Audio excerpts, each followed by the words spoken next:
Good morning, it's Monday. It's time to go back to work. And that's okay because at least we have work to do. You know, there's so many things we can hope for in the upcoming months and weeks. We can hope to return to work. We can hope that our finances will be okay. We can hope to make this world a better place to live. A man named Michael Hargrove wrote a beautiful story about the difference between hoping for something and actually deciding to make it happen. For many of us, this difference is becoming increasingly important, especially as we begin the long process of putting our lives back together and working to repair the devastation that this virus has caused. And here's what he writes.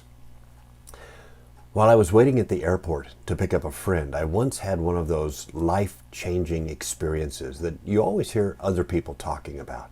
The kind that sneaks up on you unexpectedly. This one occurred merely 2 feet away from me. I was straining to locate my friend among the many passengers at the crowded luggage pickup when I noticed a man next to me, carrying 2 light bags. His excited family was right there to greet him. First came his son, maybe 6 years old. And as he laid down his bags, they gave each other a long, loving hug. And as they separated, I heard the father say, "Son, it is so good to see you. I have missed you so much." His son smiled and replied softly, "Me too, Dad." While this was happening, a baby girl, maybe a year and a half old, was squirming excitedly in her mother's arms, never once taking her little eyes off the wonderful sight of her returning father. The man turned to the girl and said, "Hey, baby girl." And he gently took the child from his mother and kissed her face all over. And he held her close to his chest, just kind of rocking back and forth from side to side. The little girl instantly relaxed and simply laid her head on his shoulder, motionless in just pure contentment. After several moments, he turned to his wife and said, "I've saved the best for last." And he proceeded to give his wife the biggest, most passionate kiss I think I ever remember seeing. He gazed into her eyes for several seconds and silently he mouthed, "I love you so much." And they stared at one another, big beaming smiles, all the while holding hands. For an instant, they reminded me of newlyweds, but I knew by the age of their kids that they couldn't possibly be. I watched for a moment and realized how totally engrossed I had become in this just amazing display of love, not more than an arm's length away from me. I felt almost uncomfortable, as if I was invading some private, precious, sacred space. But I had to ask, "Excuse me, how long have you two been married?"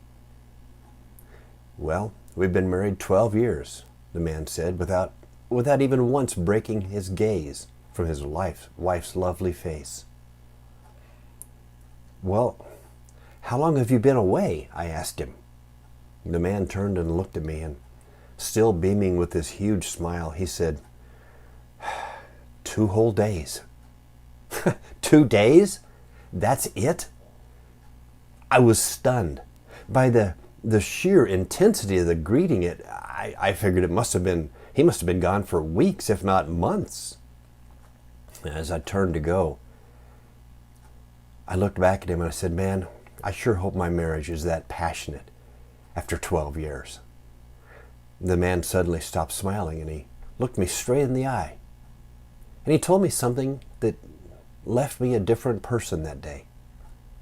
He said to me, "Don't just hope, my friend. Decide." You know, it's great to have hopes and dreams. They're the stuff of our creative minds. But what we do with those hopes will define our destiny. We can choose to seek God's will and allow Him to turn those hopes and those dreams into reality. Or we can leave them forever, existing only in our minds as hopes. But either way, we can choose. Don't just hope, my friend. decide. I pray that you have a blessed day today. Each morning, look to this Facebook page for more encouraging videos that will help to lift your spirits. And as always, I encourage you to leave a comment, hit that like button, and share this video with your friends. Thank you, and God bless you as you go through your day today.